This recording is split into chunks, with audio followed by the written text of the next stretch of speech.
Hello everybody and welcome once again to The Brink as we come to you for day 327 of the apocalypse apparently. I said day 22 in a later part of this episode, but hey, the joke apparently has fallen flat.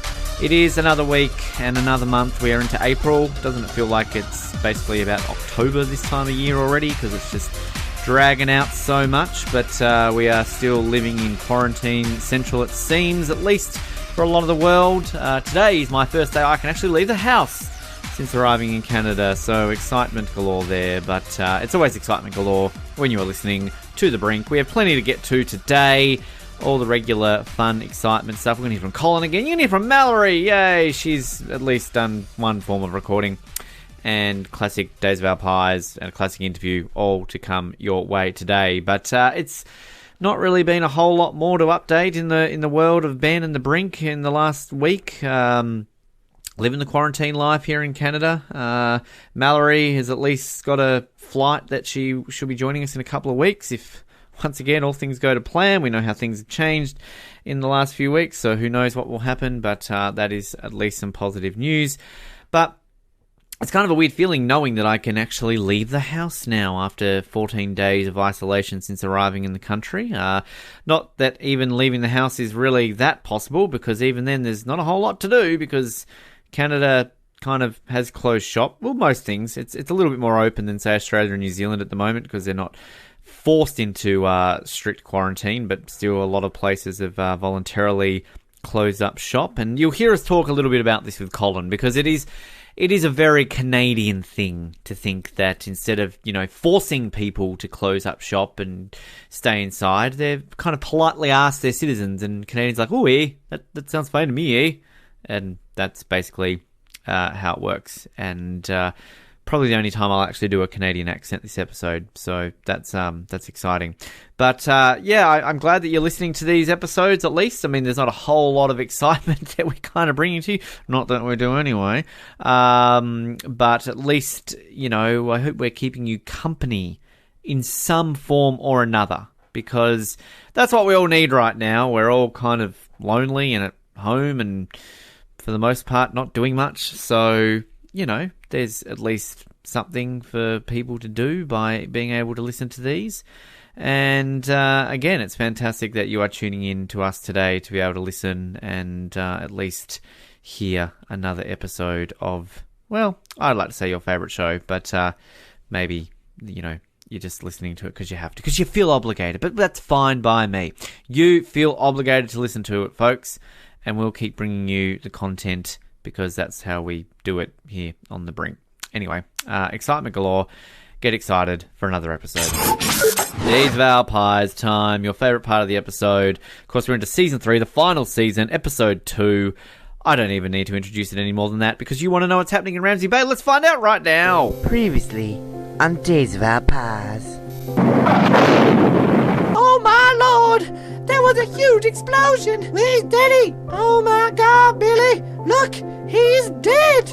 Along with Frank, Roy and Jennifer! What are you saying, sir? Well, this was planned? That's exactly what I'm saying, Adam, and I'm confident Ramsey Bay is finally no more. Like pastry in the oven, these are the days of our pines. A huge explosion had just wiped out Ramsey Bay and had killed all but a few of the town's citizens.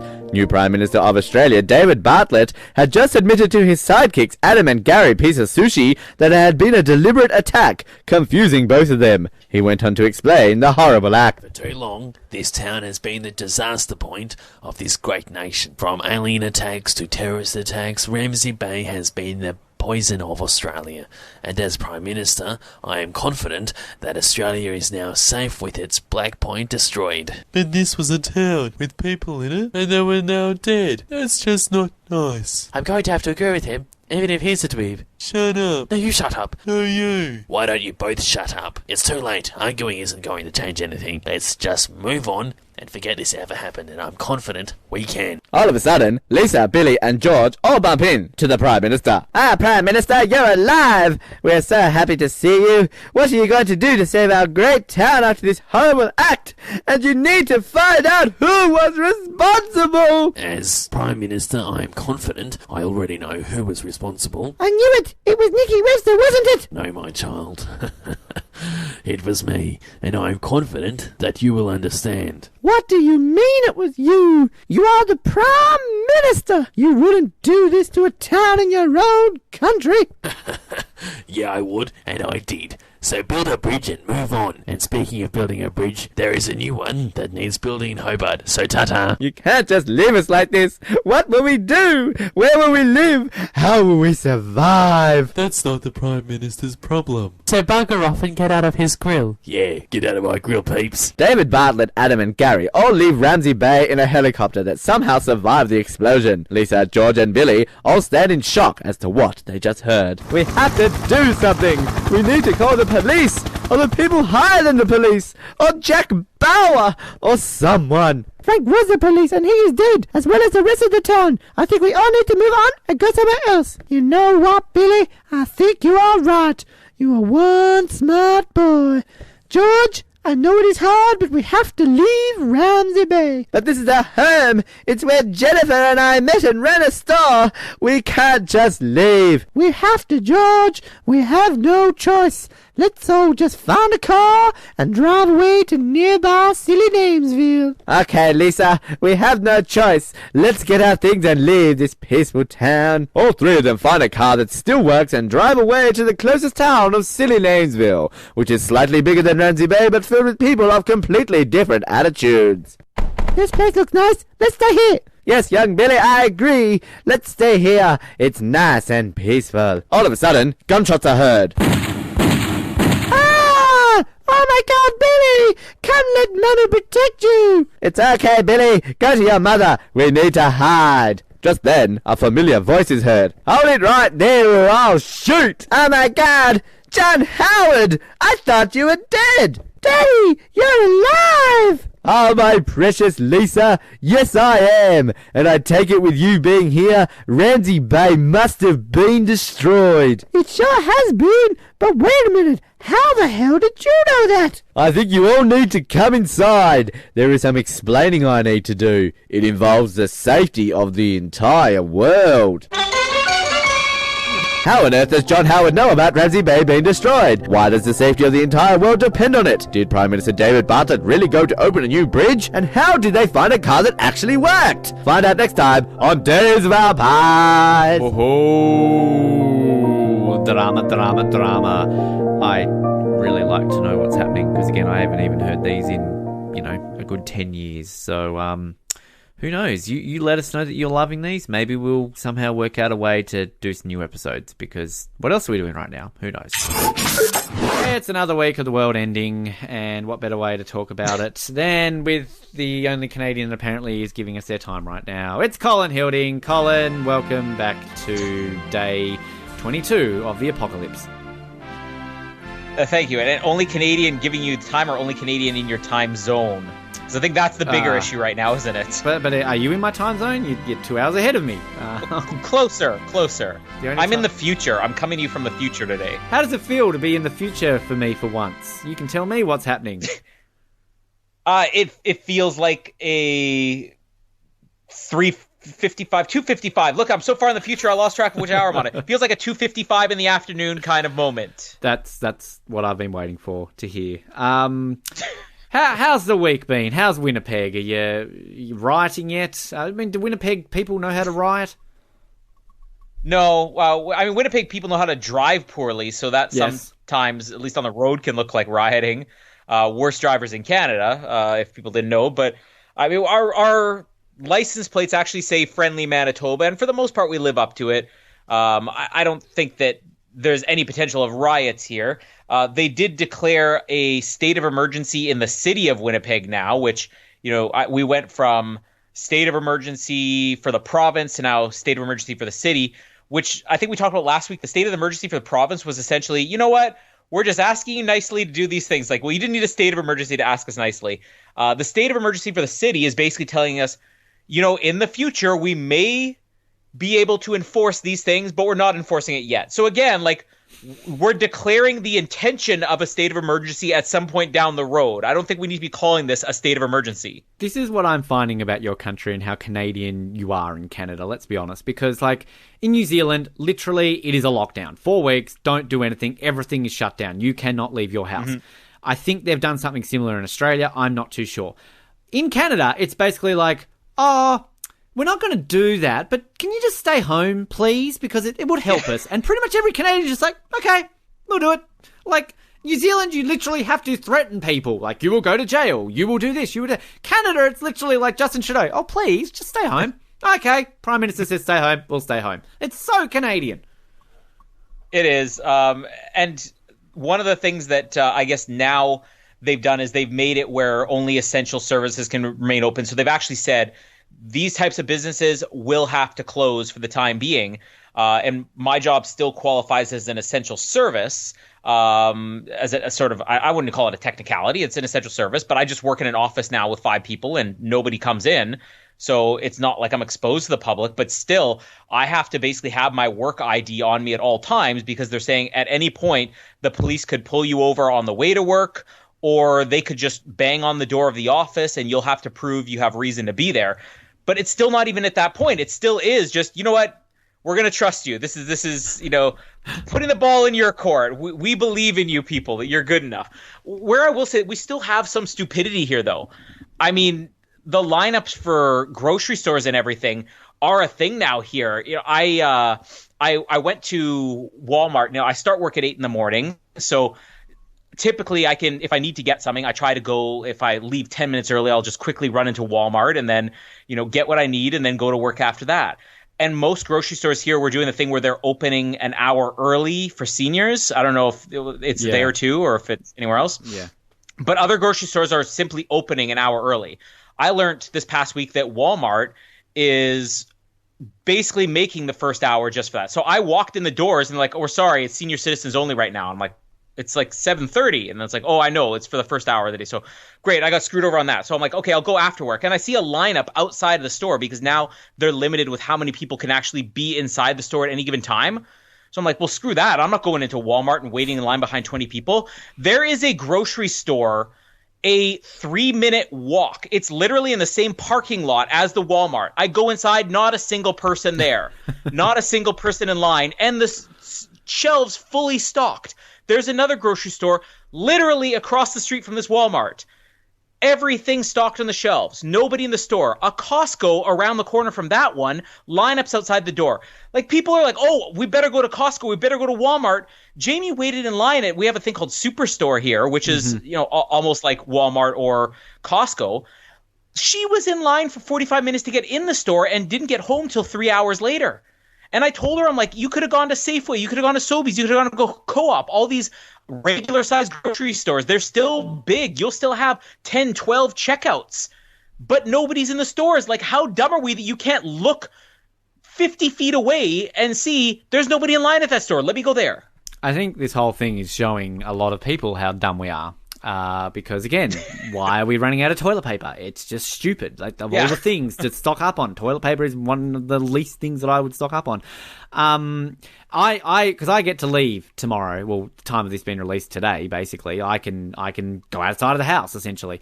I am weirdly looking forward to going to a supermarket. I don't know why. Oh, look, colours, pretty things outside of the house. But, yeah, I know that Mallory's mum said that she basically drove, half an hour out of the city to go visit a friend, and she went to a supermarket while she was there, and it was basically dead, and everything was stocked up. She's like, well, why don't people just drive half an hour out of the city to go here, instead of, 20-minute waits outside, Walmart and places like this. So it's weird. The thing that just confuses me, though, with everything in this country is that, again, at least if you were in, a super lockdown like New Zealand, I would know that even though my 2-week lockdown is over, I still can't leave. I can't really do anything unless I'm going to the grocery store. Whereas, like, I'm now kind of in this point where it's like, okay, I'm free. I want to do this. I want to do that. And everyone's like, no, I wouldn't do that. That'll be closed. Oh, no, don't do that. Don't do this. Don't do that. I'm like, why? It's not like a law. Like, I can do it if I want to. Like, oh, no, don't do that. It's just strange. Like, you're so polite when somebody asks you to do something. I'm not always polite, though. I mean, I'll give you a story, an example. Maybe it's because even though there's only 5 people in my office, and it's a big office, so, out of those, me being 5, so out of the 4 other people that are in my office on any given day, I probably only see one of them. So I'm in the office by myself, but it's still human interaction. I don't really get this whole isolation thing as much, and maybe that's also because I go into a grocery store where nobody else is in, but there's one person at the checkout counter. But like Jamie, she's here with Casper and the twins every single day and can't really leave the house because there's nowhere to go, and it's too hard to go anywhere with all the kids, and you don't want to drag them anyways. So I had come downstairs early today, and I had actually just woken up from a nap, which, funny story about that, we actually got a huge snowstorm in the last 48 hours where we basically have the equivalent of what we got all winter in one day, and it's April, and it was like, 15 degrees the day before. But the night before, Jamie had kept jacking up the heat on the app on her phone, and I basically woke up at 4 o'clock in the morning because she fell asleep with the heat on. So I didn't sleep much, so I slept this morning. So back to my story. I come downstairs from napping, and my sister's, on Messenger, whatever, like video messenger, with my sister and my niece and nephews. And she's basically turning the phone in my face. Hey, say hi to your sister. I'm like, no, get the camera out of my face. And she's like, come on. It's like nobody can. We're doing video because nobody can get out of the house so we can see each other. And I'm like, I don't care. It's like, she's your sister. I'm like, I don't care. My sister's hearing this conversation. I'm like, I don't care. Get that camera out of my face. So I'm like, maybe I have just enough human interaction where I'm like, I don't want to talk to people. Like, stop thrusting my sister in my face. You talk to her. There are definitely some people who are loving this whole situation, though, like all the introverts and all that sort of stuff. People are like, hey, I've been doing this my whole life. Like, what are you talking about? And like, don't get me wrong, like, you hear the words like 2-week isolation and you're like, oh God, that's going to be terrible. I'm going to be honest with you, the last 2 weeks has kind of been great. Like, like you just got an excuse to kind of just sit around and do nothing. Like, it's kind of, okay, it's fine. And, you can kind of... Lots of Netflix. Yeah, just do what you can. It's a weird sort of situation, whereas, it's going to get to a certain point where it's like, okay, well, I've spent enough money on groceries over the last, 4 months. I might need some money now. But, when you kind of... Well, you can get, certain places are being, very forgiving right now. So, you can get a break from some of your bills. So, one of my bills, they've said to me, oh, yeah, just have 3 months off. Okay. Great. I'm not going to go out and, spend $1,000 on stuff I don't need. I'm going to use it to survive. But it's kind of, it's almost an excuse to just kind of have a self-imposed holiday at the moment. Yeah. And I mean, I would say most people I know have been laid off at this point. I'm lucky that I haven't been. But I do find it funny that there's a little bit of, the grass is greener on the other side on both sides where people are isolating. Who's like, oh, I really wish that I didn't have to worry about my bills and stuff like that. And I'm like, I don't have to worry about bills, but I kind of want to be the one posting, my status updates if I watched this series and 6 movies today on Netflix. Like, my work has gotten busier since this started. I don't even have as much time off as I had before coronavirus, and I'm not complaining. I mean, I still have a job, but even with all these, mortgage deferrals and stuff like that, I know people who just are anticipating, I know I'm going to be laid off at some point, so I'm going to do the mortgage deferral now or this and that. And I haven't done anything. They automatically suspended student loan payments, which just come out of my account. And I remember telling Jamie, I'm like, you know what? I'm going to give it a month just to make sure that nothing terrible happens and I don't lose a job or, the world doesn't end. But I'm like, I'm just going to keep paying mine because I can right now. And then at least I'll have it paid off a little bit earlier. But I totally get why other people are jumping at that chance. The thing that makes me laugh more than anything is all these people who are complaining, like gas prices. Gas prices, I don't know what it is in BC, but here in Manitoba, it typically will be between, let's say, $1.10 and $1.20. Per liter.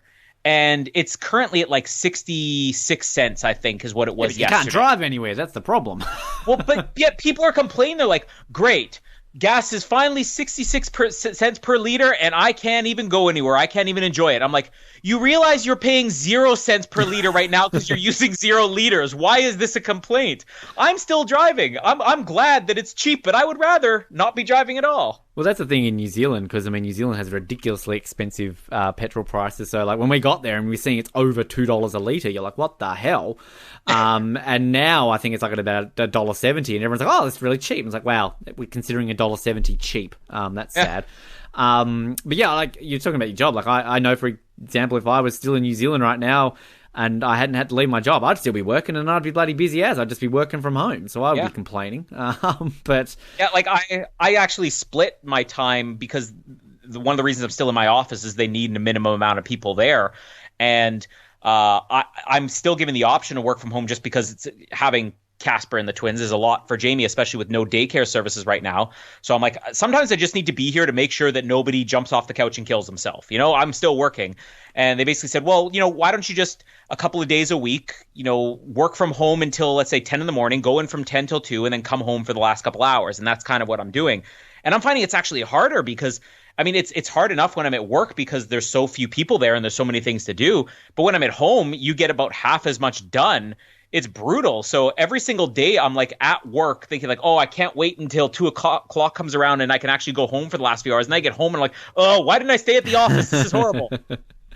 One thing that I've noticed, like on Twitter, I changed my trends to Canada, because obviously you want to see what's happening where you are. And I've avoided the news. Like, I just don't read news. I don't look at my Facebook feed basically, or my Twitter feed that much, because I'm just sick of everything. I'm sick of all this news of everything.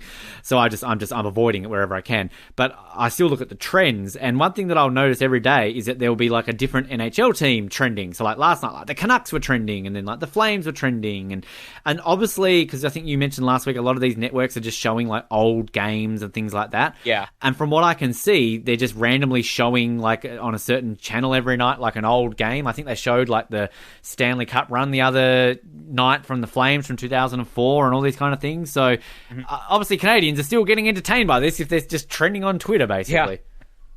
Yeah, and I don't think we have any problems, watching old stuff. Like I think it was on here I mentioned last week, or maybe it was on Off the Podium, an Olympics podcast, a new episode finally dropped, that they're airing old Olympic stuff right now, and the Olympics aren't even supposed to be on right now, but they're like, well, let's air old Olympic stuff, and this is on network television. And then pretty much all the sports channels are like, well, we got nothing else to air, but let's show old games. And I'm kind of regretting canceling my sports package right now, because I'm like, oh, I'd really like to watch the Stanley Cup finals from 2007 or 2011 or whatever they have. And especially when they have like really old stuff from before I could remember hockey, or before I knew hockey, when they're showing like when Wayne Gretzky's still on the Edmonton Oilers. I'm like, the man, Leafs I would love to watch cup. They didn't have television back then. But black and white footage. If they had that, I'm like, this would be a great thing to watch. And in some ways, I was talking to somebody yesterday, and we were saying, like, they've halted production on all these other shows. We're kind of enjoying that, like, Survivor is actually airing right now, but we know there's not going to be a new season of Survivor come the fall. Amazing Race filmed 2 episodes and they canceled. Even shows that were yet to air their season finales had to stop production. So we're not even going to have till May when all these shows run out. We're probably going to run out in about 2 weeks. And now you're thinking it's going to be July, August before a show's getting back into production. If we think it's boring now, come the fall when this is all over, that's when it's going to hit us hard that there's no entertainment. And I was saying, like, I wouldn't mind if they just start airing old shows on TV. Like, I'd like to see more of that. I'm kind of disappointed that Netflix wants me to watch Tiger King instead of putting, something fun on there, like Hercules, The Legendary Journeys. Bring back Kevin Sorbo. That's what I want. What is Tiger King? I'm sorry, I just keep seeing people post this. What is it? I think it started as a documentary series about all of these people who have, I guess, privately owned zoos for exotic animals. Like, there's this guy, this really crazy guy who calls himself Joe Exotic, that has a massive zoo on this farmland or something like that. It's just a privately owned zoo where he just keeps tigers. He loves tigers. And it's just the battles between him and this other woman who has her own thing, which she considers like to be animal protectivity. And everybody kept talking about this, and I'm like, this looks stupid. It just looks like a bunch of really outrageous, quirky people trying to kill each other and stuff like this. It's a documentary series, okay, fine, but it still looks too outrageous to enjoy. And Jamie watched, like, you have to watch this. It's so good. I'm like, I don't want to watch this. Give it 15 minutes. This morning, I gave it a whole episode, and I told her I'm never watching the show again. I am not moving on to episode 2. This is beyond dumb. It's just, I have no interest in it. It's stupid. Yeah, I just kept seeing people post about it, and I don't use Netflix, so I don't know. But yeah, wow, okay, I'm not going to watch it then. Although having said that, you don't like Die Another Day, and I do, so maybe it's really good. I have no idea. Anything else exciting happening in Colin land? I'm in a house. Whenever I'm not at the house, I just gave you my whole week. I went to a grocery store. There was one person in it. I went to work. We talked about old TV. We're trying to stretch content here, folks. Like, I mean, come on. It's not like Look, next week, the snow will have all melted again, and I'll be talking about my basement flooding. I'll have something new in a week. All right. Well, we look forward to it. Have a happy flood, and we will talk to you next week then. Classic interview time, and we're going to bring you one of my favourites, Jane Saville. Many people would remember the Sydney 2000 Olympic Games. Jane, 200-odd metres away from winning an Olympic gold medal in the women's 20-kilometre walk, cruelly disqualified as she walked into the stadium. Famous interview, basically, straight at the moment, saying that she would like a gun to kill herself. Very raw interview done at the time. But I interviewed Jane in 2009, I believe it was, several years after that incident. Of course, she went on to win a bronze medal in Athens, kind of not gold, but still made up for it in some aspect. But one of my personal favourite interviews that I've ever done with Olympian Jane Saville. Now, we're very excited to have our next guest on the show. She is an Olympic bronze medalist and 3 times Commonwealth Games gold medalist in the sport of race walking. Earlier this year, she did announce her retirement from the sport after a career spanning more than 20 years, but continues to support community health and fitness programs as well as being involved with the International Association of Athletics Federations. Please welcome to the Brink, Jane Saville. Jane, thank you very much for your time today. Thanks for having me on, Ben. Now, first of all, Jane, how has retirement been? Have you enjoyed the last 8 months away from the sport? Yes, I have, actually.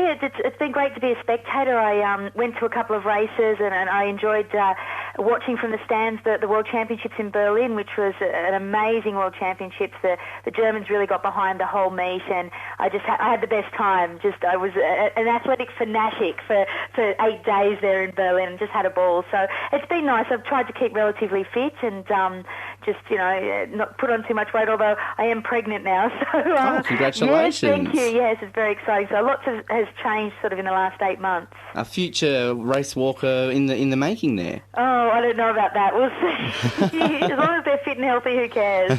Now, do you miss the competition at all? I did a little bit. Like when the races were on, I was thinking, it'd be nice to be out there. But then I don't miss the training. That's what I don't miss, and I don't miss the injuries that sort of I had in the later part of my career. So there's some aspects, of course, that I miss, and I miss my friends. So it was great to catch up with them at some of the races during the year when I was a spectator. So yeah, it's aspects that you do miss, but certainly not the hard, long hours out there by yourself. I can understand that. Now, when you're actually watching it, say when you're at the World Championships this year, do you sit back and watch and sort of think, oh, look at their technique, they're doing well, or are you very judgmental of people's techniques? Unfortunately, I am, actually. And I suppose people in glass houses shouldn't, throw stones, as they say, but, I think that comes with the territory of being a race walker, but I'm certainly no judge by far from that, but you still pick up things, and you think that some athletes are looking good and some athletes aren't, but, at the end of the day, it doesn't really matter what I think. It's the judges out there. How did you actually originally get involved in race walking? I just started with Little Athletics when I was 4 years of age, and I didn't start with race walking. I just did all the events and had lots of fun, and for me, sport was just a social thing, and played lots of sport growing up, but predominantly was athletics and swimming and surf lifesaving, and I did them all at a national level up until I was, I think, 18 with stillwater swimming, and then 21 I finished off surf lifesaving. That's when I started focusing just solely on race walking and really training hard for that, and made the Olympics in 96. So yeah, it was sort of, I was better at it, I suppose, and things that you do well at, you seem to enjoy more, and that's what made me a race walker. So making that team, though, in 1996, that must have been amazing. Yeah, it was really fantastic. I look back and just think, wow,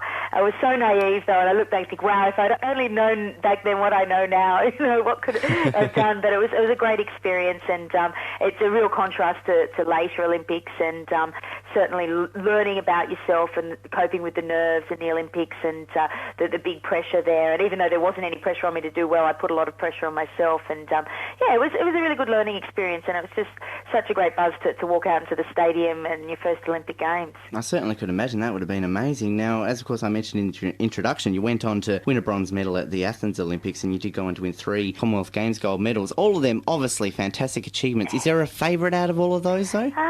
Well, Athens was, fantastic because I'd come back after the disappointment of Sydney, and it's really hard to time your body and your training so well to peak on one particular day every 4 years. So I was really proud of myself that I came back and I fixed my technique and everything. So that was a huge high for me. And I think with the Commonwealth Games, they've all got their special moments, but winning in 1998 was probably the biggest because nobody expected me to win, let alone myself. I was going in hoping of a bronze medal. I thought that'd be really lovely if I could get third in this race, and I'll be happy with that. And then in the last kilometre, I took over my hero, who was Kerry Saxby, and I ended up beating her. And so I sort of came out of the blue there. So that was a really, really, high moment of my career and a real breakthrough for me as well. And also mentioning too, back to the Olympics at Athens, the footage, of course, of you is pretty famous of you up there on the podium, tears in your eyes. There's always pictures of me crying. They're either happy tears or sad tears. I always got this terrible expression on my face, but I'll take the photos from Athens, and they really moved me. Even now, I had to do a presentation here in Sydney a couple of weeks ago, and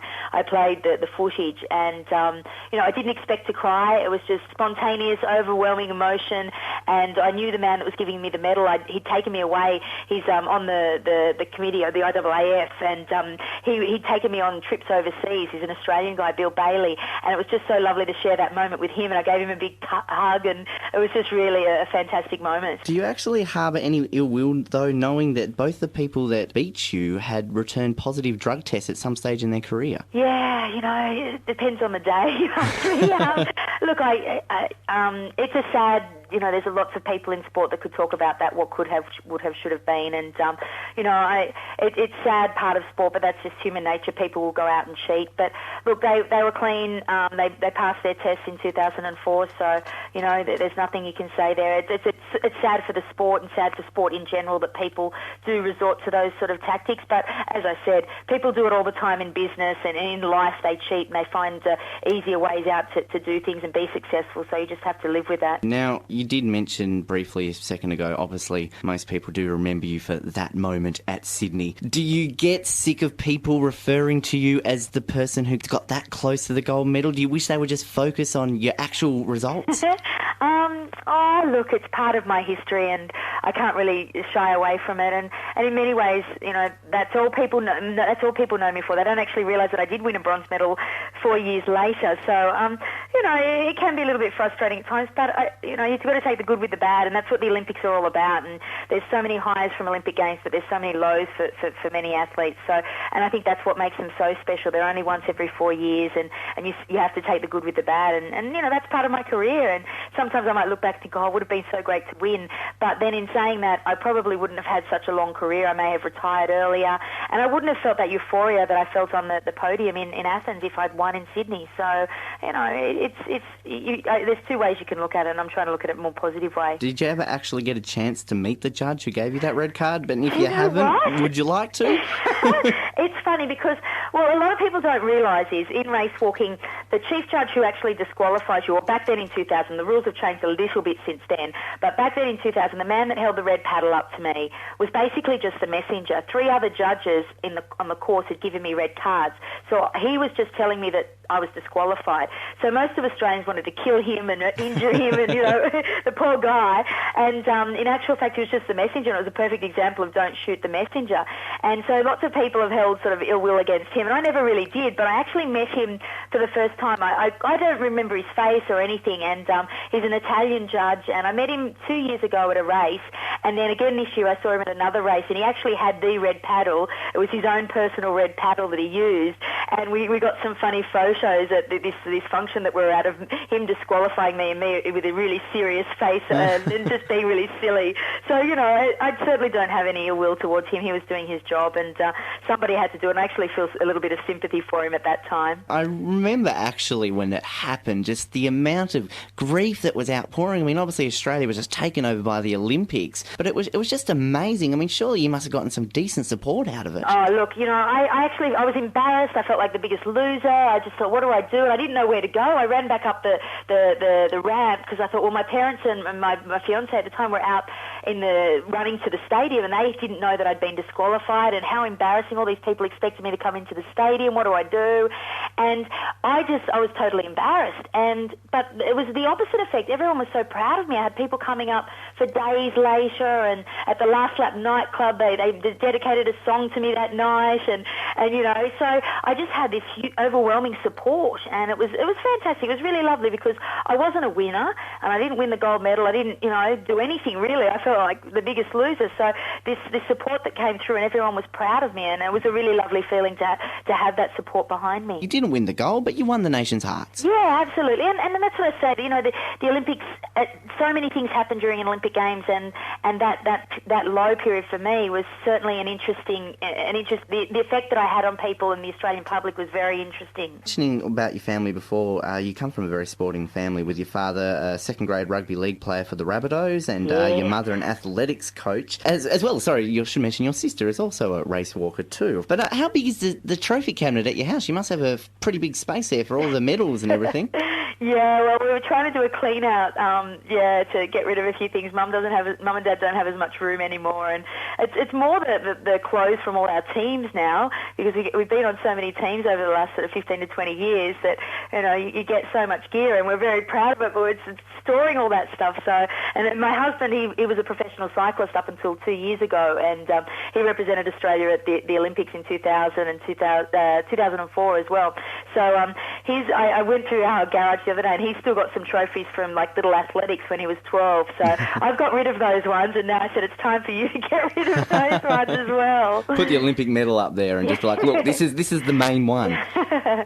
Yeah, no, I think that's at Mum and Dad's for safekeeping. Do you actually have, sitting at the dinner table with your husband, Matt, I mean, considering you get to travel the world with your chosen sports, I mean, it must give some interesting dinner table conversations there. Yeah, well, when we're together, it does, he's been working really hard. He's now a manager of a professional cycling team in Europe, so he's been very busy, more busy than he was when he was an athlete. So, look, we've got some great stories, and we've experienced some incredible things, and it's been fantastic because we've been able to experience them together, the Olympics and Commonwealth Games together, and it's just, we're very fortunate that we've been able to lead such successful lives, and we've met so many fantastic people, and, we can enjoy that. And Matt's still involved with cycling at an elite level, so he's still sort of living the dream, but on the other side of the post. Now, you, of course, when you won the gold medal in Melbourne for the Commonwealth Games, you're up there with your sister who did finish second. I mean, that must have been pretty special too. Oh, look, Melbourne was fantastic, and, I'm a Sydney sider, and I love New South Wales, but I have to say that Melbourne, they love their sport a lot more than Sydney siders and New South Wales people. I'll give that to them. I won't give too much credit down there to the Victorians, but, they did put on a fantastic Commonwealth Games, and the crowd out there at the Docklands, and then to receive my medal in the MCG. The first time that I went to the MCG was actually for the opening ceremony to carry the Australian flag. So, and then the second time was when I received my gold medal. So I've certainly got some fond memories of the MCG, and it has nothing to do with, the usual sports that are there. I'd say so. Yeah, so, Melbourne was a great games, and, I was really proud of Australia, and just had such a fun time. And Nat was there, and she raced really well, and Mum and Dad, and we had lots of friends down there. It was just such a joyful occasion. Do you actually feel that race walking as a sport is under-promoted, and do you think that more people should get involved in it? Oh, look, we're never going to be the blue ribbon event, and we understand that. But, yeah, I think that it doesn't get as much credit as it probably should, and I think we can do a lot more as athletes, and myself as a former athlete, to promote this sport. And I just think to help people understand the sport, because I think there's a lot of misunderstandings about the sport and how it's judged. And there's, race walking can be such an exciting event. And like some of the most exciting events have been the 50-kilometre walks that I've watched. And they go for 4 hours, and the tactics involved. And you think one guy's going to win because he's 5 minutes ahead at halfway, and then he blows up and is vomiting over the side, and the next person comes through.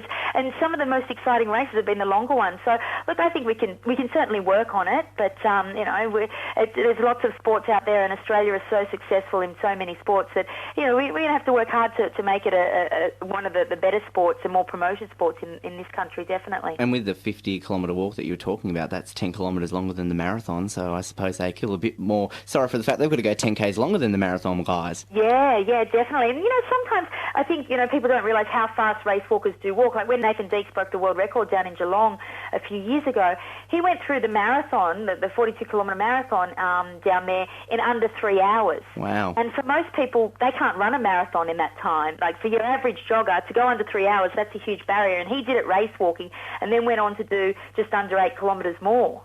So we are moving very fast, and a lot of my friends that hadn't seen the event before came and watched me a few times, whether it was Commonwealth Games or even just at the national championships, and they were like, wow, we didn't realise how fast you guys go. And so we do move along quite fast. I haven't actually had the chance to witness it in person, but from what I've seen when I've watched the Olympics or the Commonwealth Games, I've then sort of got the urge to go, oh yeah, that looks easy. Yeah. You try it, it's not easy. No, it's not. Need a bit of coordination, and actually the national championships are being held in Hobart. Yes. Next year in February, so you could go down and check it out. I think so. I'll put my name down to be an entrant in it. Absolutely. Why not? I could be the next Jane Saville. Who knows?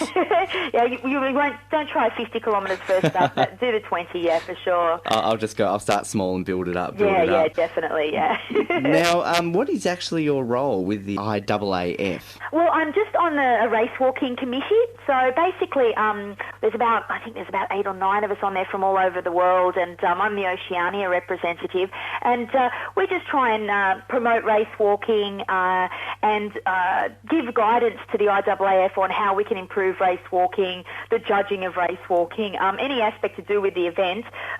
We try and give guidance to the IAAF, it's sort of more of an expert guidance to everything to do with the event. So yeah, it's my second year on the committee, and it's been interesting, and I've learnt a lot.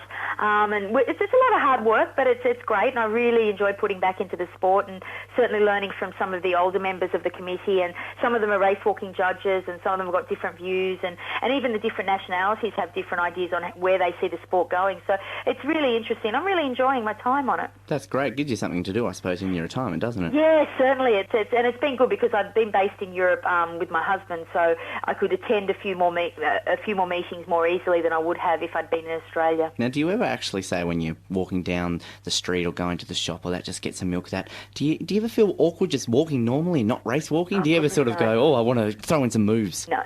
Not at all. I'm actually a very slow walker in the street. I'm a bit of a dawdler. But I found this year when I was trying to keep fit and I wanted to race walk, I was running a little bit, and then I'd try and mix it up and do a little bit of race walking. And walking, when I go for an actual walk, not just walking down the street, but when I want to do some exercise, I'd like to go a bit faster than just normal walking. So I was trying to race walk a little bit, but I found all my old injuries kept nagging me. So I've got to try and get on top of those before I sort of get back into doing a little bit more race walking. But hopefully, I've given them a bit of a rest now. They won't come back and haunt me when I just want to do a half an hour race walk every now and then. I certainly try and give, the half an hour daily walk, the exercise that they sort of promoted. I think, today when I try that, I'll try and do some of the race walking. I'll watch your techniques. Don't let anyone give you any stick if you're out on the road either. Just ignore them. Yeah, screw the cars. I mean, they can go around me. I'll do Kath and Kel style from Kath and Kim. Oh, my goodness, I know. Oh, Kel is, and the outfit. If you've got the outfit to go with it, then you'll be set. I'm sure my dad has something somewhere. I'm sure everybody's dad has something like that. I'll give him a call. I'll go around to his place. It's all back in fashion now, though, so don't worry about it. Now, obviously, that you mentioned that you're pregnant, I was going to say, do you have any plans for a comeback? But I suppose that's completely off the table now, isn't it? Yeah, look, no. The girl, actually, the Irish girl, who I'm very good friends with, Olive O'Loughlin, she came second at the World Championships this year, and she's got a 3-year-old daughter, and she said, see, look what you can do. And I'm thinking, no chance of that. I certainly don't want to, get back into that at all. I don't have the time, and I really want to devote it more to my family and yeah, just keeping well, not necessarily super fit. You could see also like Kim Clijsters, she came back from retirement this year to win the US Open. I know, yeah. Inspirational, Jane. I couldn't see myself doing that, no. Well, I'll tell you what, in 2020 for the Hobart Olympics, we'll guarantee you a gold medal. We'll make sure no judges are near the stadium when you're coming that way. We'll make sure all the other competitors are disqualified, and we will guarantee you Olympic gold. How does that sound? Well, if you can guarantee it, then I will definitely make... I'll only be, 2020? I'll only be 45. Oh, look, you don't even have to I'll race walk. Spring chicken, yeah. Gee, it'll be fine. I was actually looking at the 2020 Olympics, and I think, Hobart, that'd be the most southern Olympic Games ever been held, wouldn't it? Because it's further south than Rio. I think it is, yeah. So look, I think it's a fantastic opportunity there, and you've got enough B&Bs down there to settle the whole Olympic family. A lot of people have been talking about the fact they're saying you couldn't build an Olympic village here. Don't have enough room. We're very hospitable people in Hobart. We could bill it. We could have the athletes. We were sort of talking about imagine having the same Bolt in your bedroom, staying with you for the I think Olympics. That's perfect. Get back to the roots. We don't need any of this brand new accommodation. Billeting, get back to that. I think that was when I was an under 12. I went to Darwin and we were billeted out and for a couple of nights. And I think, every athlete, you'll get to experience Hobart like it should be experienced. And I think that the people, we're nice enough, we're, welcoming enough, and Absolutely. we can help them train. We've got some great places, especially for race walkers, we're nice and flat in many areas. Look, the demographics down there, I think you could hold it with, one hand tied behind your back. You'll be fine, no problems. That's the thing. I mean, Brisbane think they've got it in the bag for 2020, 2024. We've got news for them. It's not going to happen. Yeah, no, you'll steamroll them. Now, have you ever actually tried to teach your husband the techniques of race walking? Oh, it's a laugh. It really is. He did it at Little Athletics when he was younger, of course, but he's got a funny technique. I don't know whether there's not a lot of speed there. And being on a bike for, most of his life, he's got the fitness, but, I'm not sure about the technique. He looks a bit funny when he does it. I try and give him tips. I'm sure you'd be better on a bike than he would say be better walking. I don't know. He would argue with that because I'm very poor on a bike. I lose concentration. You've got to balance, and I like looking at houses, and then I veer off. I look to the right, veer to the left, and, it's a bit of a disaster myself on a bike. I have an actual confession to make. I actually don't even know how to ride a bike. I never have my entire life. I'm one step ahead of you there. Exactly. I suppose walking, you don't really need to... You learn that when you're one. It's easy, yeah. Bike riding. Anyone can walk. It's, who cares about the bikes? That's the thing. People ask me when I started walking. I'm like, I think I was about 9 months or 10 months. So been training a long time. It's a pretty obvious question, I suppose. I mean, it's easy to ask, your husband, when did you start riding a bike? But when you go to Jane, when did you start walking? Yeah, exactly. It's like, would you want the real time or do I want race walking time? Now, we're almost out of time now, Jane, but we will wrap things up with a set of questions we like to ask our guests. Now, we usually have 5 questions, but since my co-host Josh is not with me today, it will have to be whittled down to 4 questions, if that is all right. They're not hard, are they? Oh, well, some people think they are, some people think they're not. The pressure. I didn't know that you were going to ask me questions like that. We don't like to tell our guests because we like to keep them on the spot, see, so the answers are just perfect. I'm going to start you off with a really hard one, Jane. What is your favourite type of cheese? Camembert. Camembert. Oh, see, you got to love Camembert, don't you? Yeah, I like although I haven't been eating much of it since I've been pregnant, so once I've got this baby out of my tummy, then I'll be eating a lot more of it. Maybe you'll have sort of cravings one night for like cheese on Wheat Bix or some weird combination. Thank goodness I haven't had any of those strange things, so yeah, it's been good so far. So far. Question number 2, are you a folder or a scruncher? I'm a folder. Folder. We love the folders. Oh, excellent. We are very intelligent people, the folders. Oh, really? Wow. Yes. You got to put those scrunches aside, They waste it. Yes, absolutely.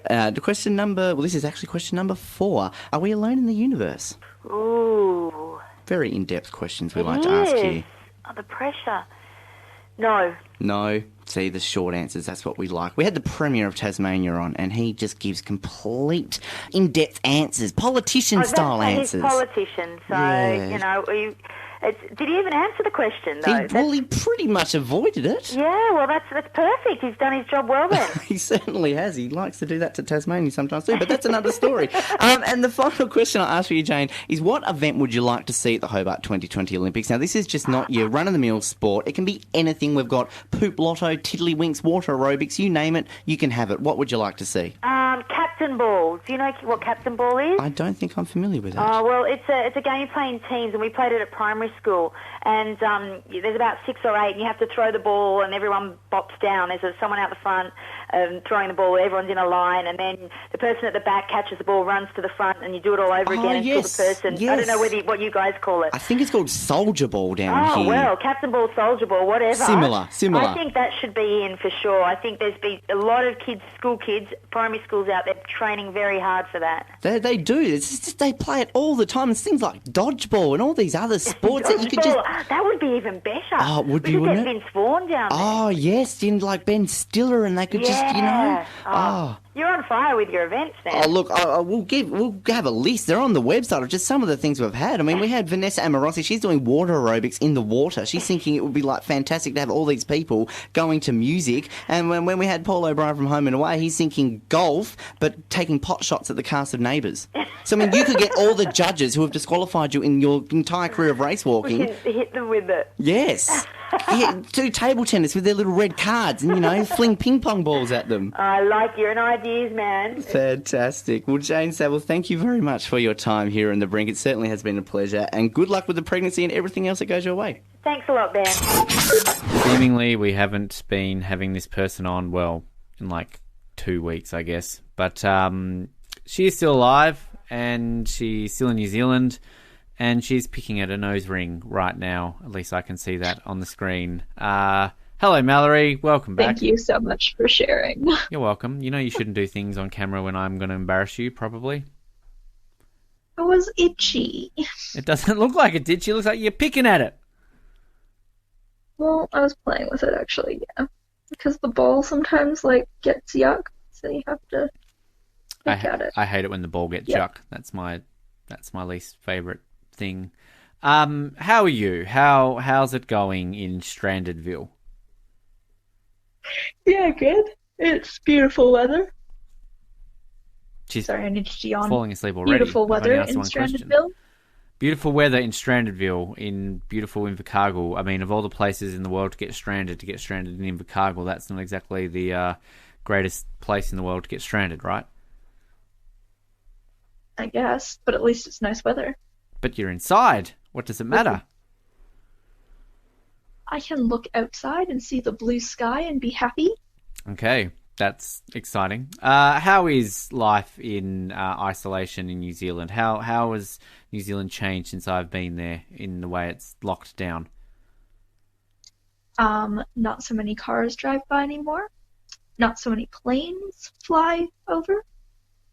Do any planes still fly over at all? Other than that, no, there's none. Actually, one flew over yesterday, which was weird, but then I saw this morning an article about how it was for some rescue mission or something. Right, okay. So the fact that we lived under a flight path, of course, means that you get more sleep now with no planes flying over? Yes, it does. Right. But you ventured out. You went to the park yesterday. That must have been exciting. A park? It was so very exciting. There were a lot of people there. I was surprised. What were the people doing? I thought they were all meant to be at home, not doing anything. They were all staying 2 meters apart from each other. Just lots of people walking and biking and running with their pets or children. And were there police going up to people me. going, what are you doing out of your house? No, didn't see any. I thought I would, but there weren't any. Have you seen any police at all doing any sort of checkups or anything? I have seen 2 policemen. I saw one in the grocery store on the first or second day. Might have been the first day. And then I saw a police car drive by yesterday. Right. That's it. And was it going really I haven't slowly? actually seen them talk to anyone. Was the cop car going really slowly with a spotlight going get back in your house? No. No. That's not very exciting then, is it? Sorry. But how are you feeling with everything? You're kind of being able to leave in 2 weeks, so that's something exciting at least. Woo! Back to Canada I go, hopefully. hopefully, which you'll have to isolate. I mean, I'm literally at the end of my 2-week isolation. I'm going to have 2 weeks of non-isolating, then I'm going to go back into 2 weeks of isolating with you. So, exciting times, right? Yes. You're still going to be isolated for more time than me. Never mind. No, less time than me. What do you mean? I think. Less time than you? Like in total. Because I'll be isolated for 3.5 weeks here, and then come home and be isolated for another 2 weeks. Yeah, but you can still leave the house. You can still go to the supermarket. You can still go to the park. I can't do any of that right now. That's true. Until, like, today, tomorrow, whatever it is by the time we're releasing this or anything like that. So, exciting. Yes, you're going to learn lots of card games when I come home. It's going to be great. I look forward to that. I shaved my face last week. Your decision, not mine. Give our listeners your viewpoint on that. As she It's growing on me. Well, it's not. It's growing on me because my hair is growing on my face. But I like it. You look like you're 10. So you're like 10-year-old. Is that what you're trying to say? Yeah. Okay. What made you have the decision for me to shave this off? Figured I wasn't going to be home for a little while, so you could just go for your life. And what was the first thing that you said to me when you saw it? You can't blame me for this decision. I feel I can. What? I feel I can blame you for this decision because I said to you, like, oh, yeah, I just had this thought. And you were like, do it. You should do it. Yes, but, like, it wasn't like I was there with a pair of scissors. Like, it wasn't really my decision. Well, it just shows that I listen to you and do things because of you. And then I can blame you. I feel like you can't blame me. I feel I can. No. But again, tell everyone, what was your reaction when you saw it for the first time? What did you say to me as soon as you saw my face? I said, grow it back. And now you're like, oh no. But, like, not all of it. Yeah, but I want to grow all of it. What's wrong with all of it? I liked all of it. I had a really nice long beard, and now I'm just like bum fluff boy.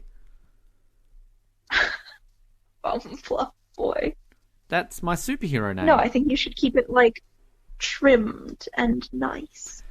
Well, as it grows, we can see it, but then I think that I want to grow it back to beard man length, because don't shake your head. You know you like it. It's exciting and stuff and everything. What else is happening? What has been happening the last couple of... Nothing's been happening the last couple of weeks. It's just been life as normal, hasn't it? No. We stay at home and be home. We stay at home and be home. Yep. That's correct. That's your observation right now. That's pretty exciting. Are you looking forward to your long plane trip in a couple of weeks? Yes and no. She's yawning again. I'm looking forward to coming home, but I don't know if I'm looking forward to the long plane trip exactly. I don't know if you even do you like long plane trips? I don't mind. I basically just sleep. Which is all I do anyway. Yes, there's nothing new there.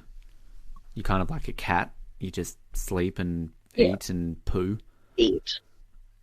Yep, that's me. Yep. That's how you work and tick and all that sort of stuff. What exciting things can we do with this recording when you get here then? Because I know you're really looking forward to doing this, properly, rather than just getting away with one segment at the time. So excited. We can do lots of exciting things. Like what? Don't ask me what. Invent a new segment. Go on. You're the brains in this expedition. Does it mean you're the looks? Yes. Right. Okay. Just come up with a new segment right now. Think of something on the spot. Go. But we already have a quiz segment. Do we? We haven't done it in a while. You need to find some quizzes for us to do then. Quiz segment. Featuring what type of wood am I looking at? I don't actually know what this table is. Is it mahogany or I don't know woods.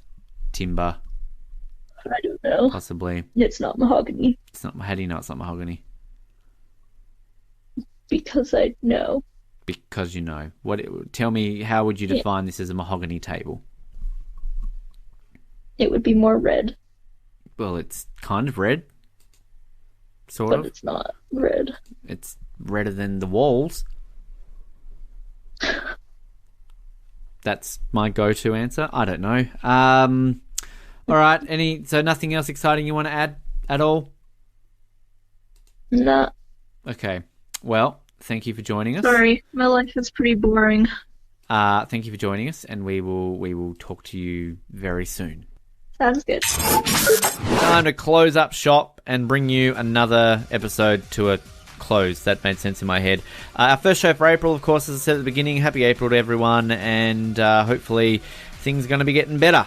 In the coming weeks. But we'll have Mallory hopefully on a little bit more. We'll see if we can get her to talk a little bit more next time. We'll see how that plays out.